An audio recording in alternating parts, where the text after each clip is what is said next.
Pada tahun ini, ada sekitar 800.000 kaum muslimin yang datang ke Baitul Haram untuk melaksanakan ibadah haji dari berbagai belahan dunia dan dari segenap penjuru bumi. Kita akan bersama 8 orang jamaah haji yang menempuh jarak lebih dari 800.000 km dari Bandung ke kota Mekah demi mewujudkan impian dan cita-cita mereka dan menjalani hari-hari terbaik seumur hidup mereka.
Tentu kesuksesan haji tahun 2022 ini ya, meskipun masih dalam suasana pandemi, halah jaihah ya, namun demikian alhamdulillah pemerintah Arab Saudi, pemerintah Indonesia, para petugas berhasil melayani jamaah dengan sangat baik, dan tentu haji tahun 2022 ini akan menjadikan acuan kita untuk melaksanakan ibadah haji tahun 2023 secara lebih baik lagi.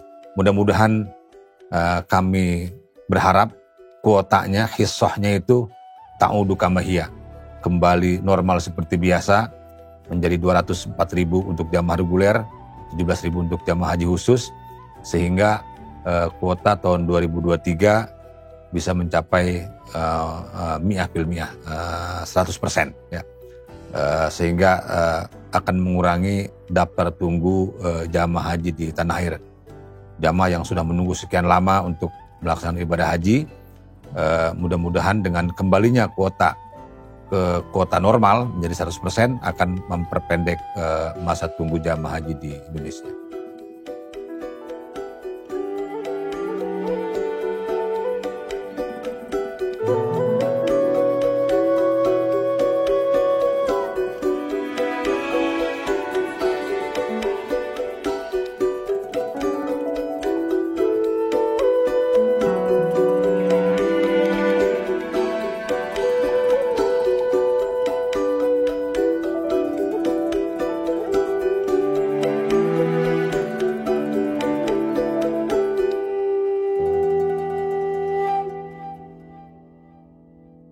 Saya kira dalam melayani jamaah haji ini kita memerlukan berbagai macam inovasi yang harus terus-menerus kita lakukan agar pelayanan kepada jamaah ini menjadi maksimal.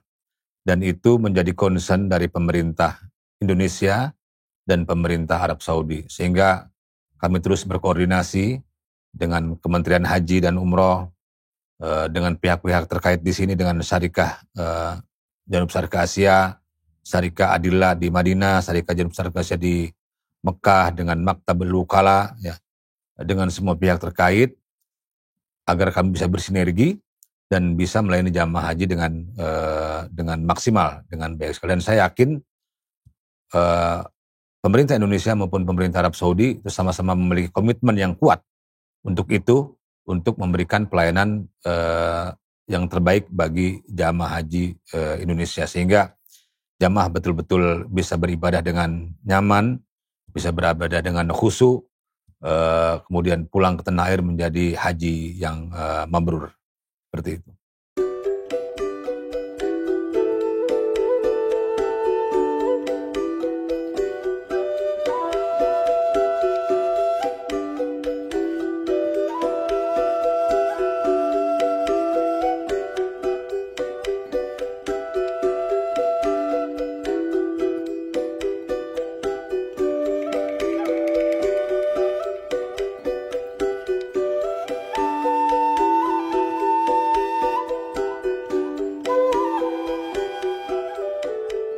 Alhamdulillah ya Allah, moga dilancarkan semua perjalanan dari Indonesia nyampe ke Tanah Suci, bisa selamat sampai tujuan, bisa selamat kembali ke negeri Indonesia.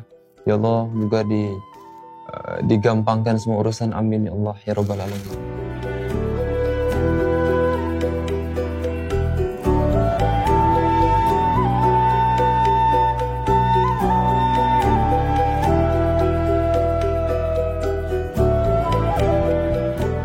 Sangat merasakan kesedihan ya, sama seperti ketika kita meninggalkan kota Makkah. Setelah kita merasa nyaman di Makkah, setelah beberapa hari, tapi kita harus meninggalkan kota Makkah. Begitu juga dengan Madinah, kota yang sangat indah, kota yang sangat tentram, menenangkan, tapi waktu harus memisahkan kita dengan Madinah, apalagi kita harus berpisah dengan Rasulullah SAW. Ini sangat menyedihkan bagi kita, tapi karena waktu dan tentu yang diharapkan adalah bukan hanya keberadaan kita di Madinah, tapi bagaimana caranya supaya Rasulullah SAW ada di hati kita, dan bagaimana caranya supaya kita ada di hati Rasulullah SAW.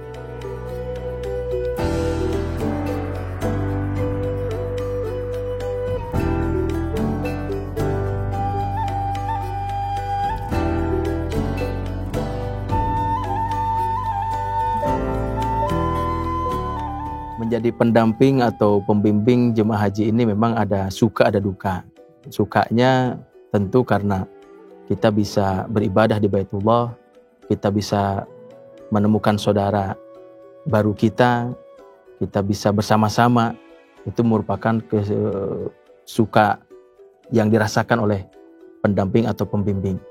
Tapi terkadang kita juga menemukan kesedihan yang luar biasa. Misalkan ketika jemaah ada yang sakit, atau wal'iyadzubillah, misalkan ada jemaah yang meninggal, ini merupakan sebuah pukulan atau kesedihan yang luar biasa bagi pembimbing. Dan tentu semuanya kita pasrahkan kepada Allah Subhanahu wa taala dengan berharap mudah-mudahan semua jemaah haji baik dari Indonesia ataupun dari berbagai negara semuanya dalam ridha Allah Subhanahu wa taala.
Kalau beda tentu banyak sekali. Jadi dari tahun ke tahun ada perbedaan. Sehingga saya secara pribadi, secara spiritual,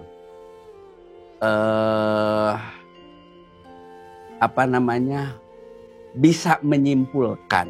Jadi kekuatan ibadah itu ada dua. Satu, ada kekuatan visual, kekuatan mindset. Nah, yang hakikiahnya kita harus sampai ke kekuatan ilahiyah.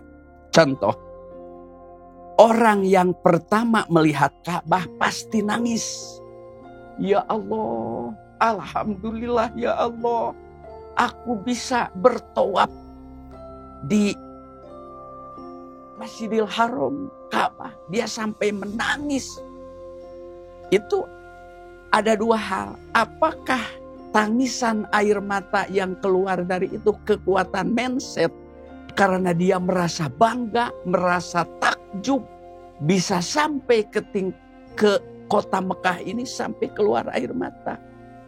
Nah, setelah 2 hari, 3 hari, seminggu, itu bisa berkurang. Nah, itu dorongan hawa nafsu atau motivasi semangat ibadah yang dipengaruhi oleh hawa nafsu.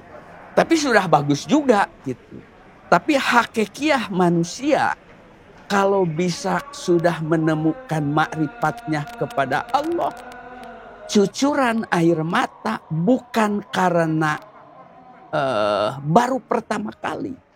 Karena mereka sudah merasa dekat dengan Tuhannya dimanapun dia beribadah. Di kota Mekah, di kota Madinah, di rumah. Kalau sudah bermakrifat kepada Allah, air mata itu selalu keluar. Kalau di ayat Quran, orang bisa berzikir kepada Allah atau bahasa lain karena keimanannya sudah lebih dalam. Sebagaimana digaris bawahi di dalam surah Al-Mu'min, Allah Subhanahu wa ta'ala memberi tanda. A'udzubillahi minasyaitonirrajim. Innamal mu'minuna alladzina idza dzukirallahu wajilat qulubuhum wa idza tuliyat alaihim ayatuhu zadathum imana wa ala rabbihim yatawakkalun. Orang beriman yang lebih dalam, begitu ibadah sholat, begitu mengeluarkan infak sodako, begitu wukuf di padang Arafah, begitu tawaf di Masjidil Haram, pasti hatinya bergetar, merasa bahagia, merasa beruntung, merasa senang karena dia bisa berjumpa dengan Allah. Jadi pada hakikatnya ibadah sholat, ibadah zakat, ibadah puasa, ibadah haji, itu pada hakikatnya media untuk bisa berjumpa dengan Allah.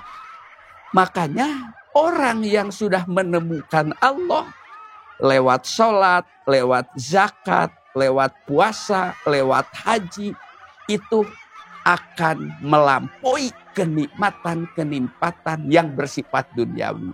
Itulah tujuan Islam, tujuan agama, tujuan iman orang. Mudah-mudahan kita semua sekalipun lewat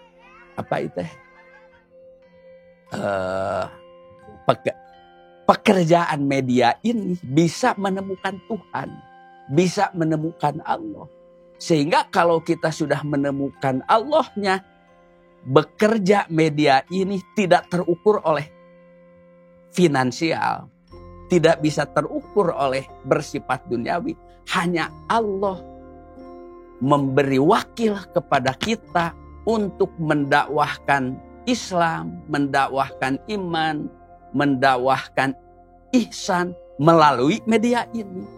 Mudah-mudahan di dalam diskusi sekilas ini, saya selaku orang yang awam, yang fakir dari ilmu, hanya ilmu lewat perniagaan, bukan menyengaja cari ilmu, khusus mencari ilmu. Saya bersyukur kepada Allah sedikit saya bisa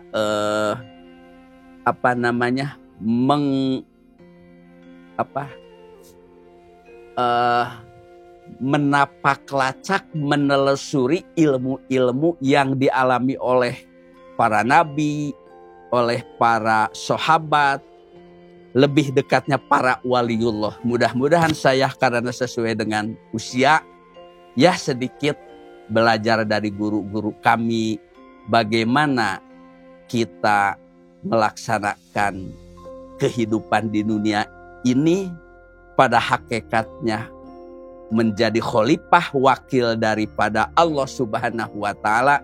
Mudah-mudahan bisa membangun kehidupan pribadi, baik membangun kehidupan keluarga, lebih jauh dengan umat, untuk bisa beribadah secara benar kepada Allah Subhanahu wa Ta'ala, sehingga buahnya akan menemukan kebahagiaan dunia dan akhirat.